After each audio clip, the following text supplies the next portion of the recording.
ọ dị mma Igbo ọma na-ekiri oge ahụ lekele mụ na ya laghachigo unu echefuru na anyị na oke ọbịa pụrụ iche bụ oke amadi ya n'ebe a anyị ga-anọkwa ebe a n'ọgbọ Aficanchina netụpụ oge m chọrọ ịjụ gị dịka ị kwuru sị na ịkwụla egwu a dịka afọ 20 ka ihe bụ ahụmahụ gị nke bụ experience gị afụgo m ife niile ọ bụrụ na m ọ ga-asị afụla m nta n'ime obodo afụchago m ife niile mmadụ kwesịrị ịfụ na the industry ka ebido bụ ọ bụ na egwu anyị na-akọ na ababe digital bụ ọka nọ na manual mgbe ahụ ọka nọ na manual a na-alụ the thing na-ahịkọkwa the thing na-agakwa ụdị dịkwa then urukwa now so in fact afụgo m ife niile so enweghị ife mma afụ now ma asa afụ shiele m anya ọ bụ na asị ka ajụba ka egwu ya asị nọ egwu bupụtụrụ gị nke ndị oyibo na-asị coming to the limelight ọ bụ crisis nke ahụ m gụrụ I see them born man they kill man for inside Ajigule. I see them born house they still land for inside Ajigule. Ịma obi ihe mma sị gị na mma na-egwu ahụ ahụ masịrị m etu a ekwuru ya kịta maka otu a mụ na gị na-abụ nọ ọ bụ na na-aga n'ụzọ akụ ha egwu ahụ ịmago ndị macho style ahụ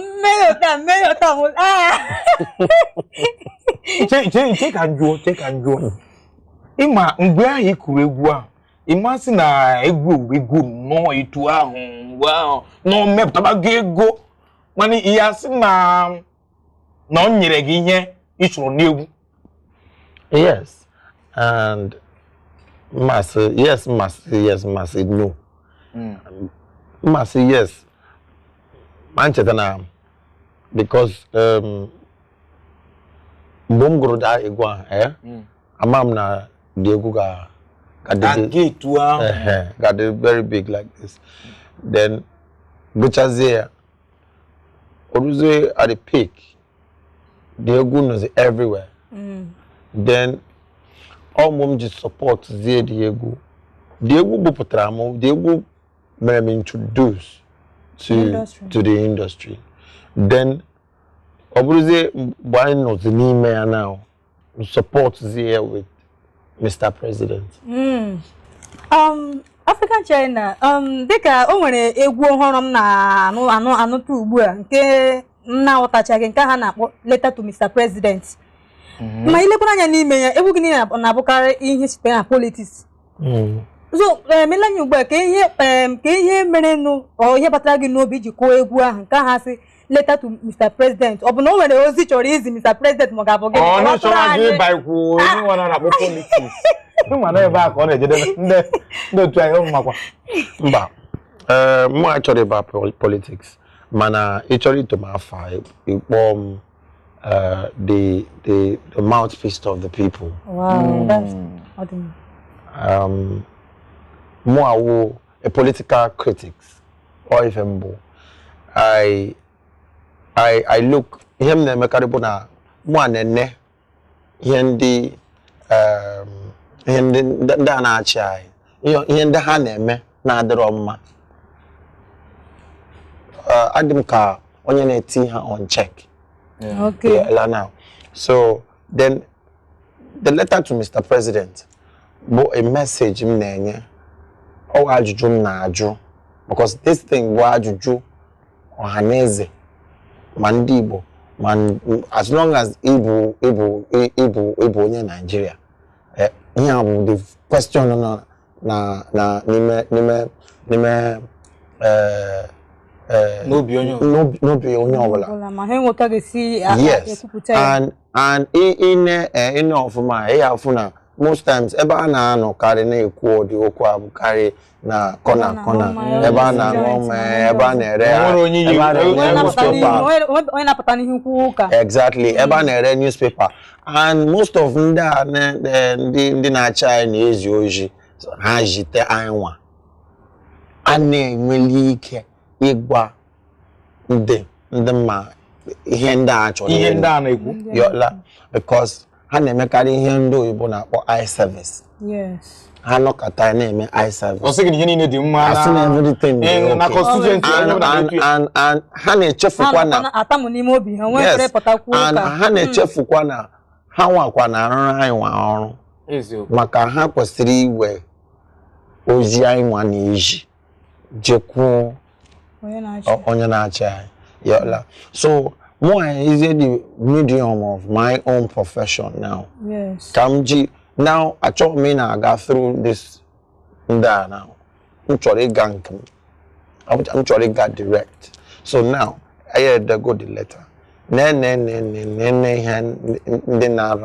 here. Because on the carry on I got DJ.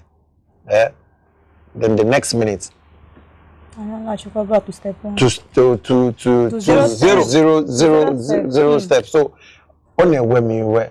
So I just feel now here my the opposition. Yeah, and I'm all to go. The matter no from more. So this is okay. Now, again my messages, my fans and I do. China ọbụna ịnaghị akụzi egwu ka ọnne mgbe ha na m na-akụkwa egwu mana ọ dị egwu ha nwa na-anụ abụrụ dị tin ha chọrọ ịnụ so m sịzi oke n'ezie na nka ozi ajụjụ anyị na-ajụ yes and I send go the letter so of us ka ha gozie ya ma I reply ịma na ngwa ụfọdụ ndị mmadụ onye ọbụla pụtara etu a sị ka ha kwuchitere ndị mmadụ ọnụ ha ịma na ọ nwere a musical legend nke ndị oyibo na-akpọ legend Fela Kuti ofu onye na-egwu ya niile ọ na-achọ ikwuchitere ọnụ ndị mmadụ mana ịma na ọ bụrụ ihe dịrị ya mfe Jiwan onwe gị ịnara eche na o nwere ka ihe ekwu ewere ikike gọọmenti sobe gị tupu ma na-eme na enwere ike tinye gị na mkpọrọ ịmagụ ike ihe ị na-eche na obi ga na-agwa gị na ị nwere ike itinye onwe na nsogbu. You talk, you die. You don't talk, you soon die. So ọ pụtazi na ikwu ịyanwụ so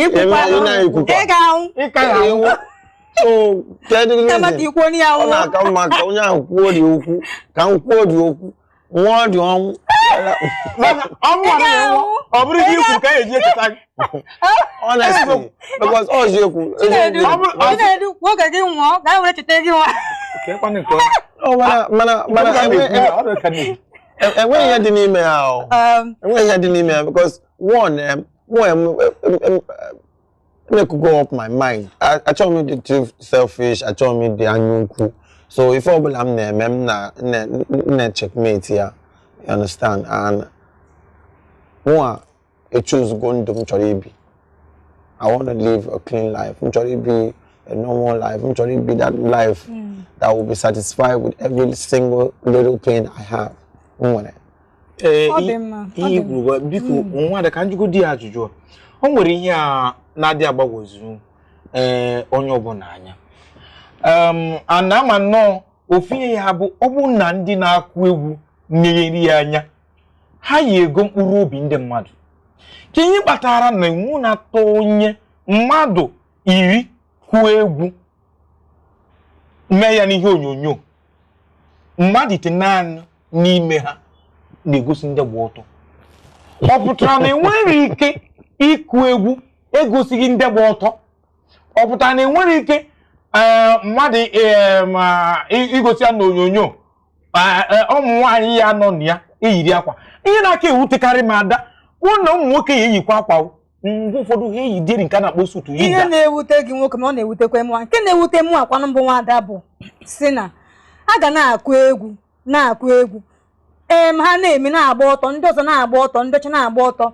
onye Igbo kwa na-akụkwa egwu ọ ga-ekwekwa ka bịakwa gbakwa ọtọ na vidio ya ọ bụ nke na-agbazi the thing now bụ ọ na tribalistic thing now ife butere this whole thing now bụ ife onyonyo ndị ọcha butere n'obodo anya now bụ Nigeria na Africa ya ndị na-akụzi ndị gozi ekwu ndị ọcha ebe agba ọtọ so yes because ha nwa butezi ngasọ their tradition nke ha bunyezi anyị nwa then I went and go the whole thing now. Be embrace here now.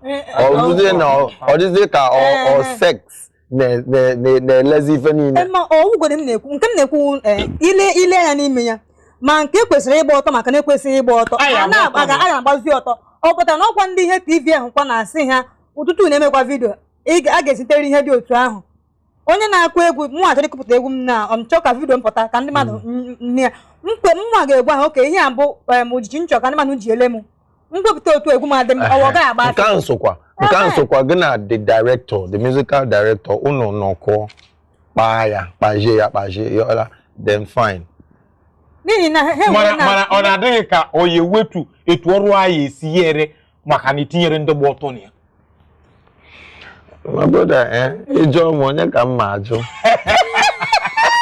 if you ask me who I go ask enwe na-agwa ka nwa nke eziokwu ọ ya amasị m ndị a na-akụ egwu tinye ndị gba ọtọ ha gwagoji ụmụnne ha ndị nwaanyị ka ha na-eso ha na-akụ egwu mba ọ ya dị ma ka ha so ha na-akụ ji my brother nke ahụ dị sef nke ahụ eso enwe ndị ke mma now ha shi ofu mbreji yola ha ofu nne ofu nna nwoke na nwanyị ha ncha na-agụcha egwu I think the other one nke nwoke na-agụ egwu then nke nwanyị wo the backup singer so nke ahụ na-ekwe n'azụ so ọrụ na enwe stage ọ yeru nke nwanyị na-agba ọtọ straight ọgba ọtọ nke nwoke na-eti masị agwaghị ahụ nwanne na ọ gwara eti ụmụnna ọ na-afụra n'ụtụtụ ihe ebido mba ihe a bụrụ ihe ụka ọchị maka ụmụ anyị na-etonite ihe abịghị ha na-afụ mgbe ụfọdụ ụgbọ na ha na-emecha ihe niile a ha fụcha ya ha eche na-etu a ka ndụ dị ihe fụzi nwatakịrị ọ na-enene egwu ọ na-achọ nke a na-akpọ bikini oyi na nke oyiro anyị ka na-echigata azụ ka anyị jegodi obere ezumike anyị cheta azụ ka anyị tinyekọ n'ọnụ n'ihe a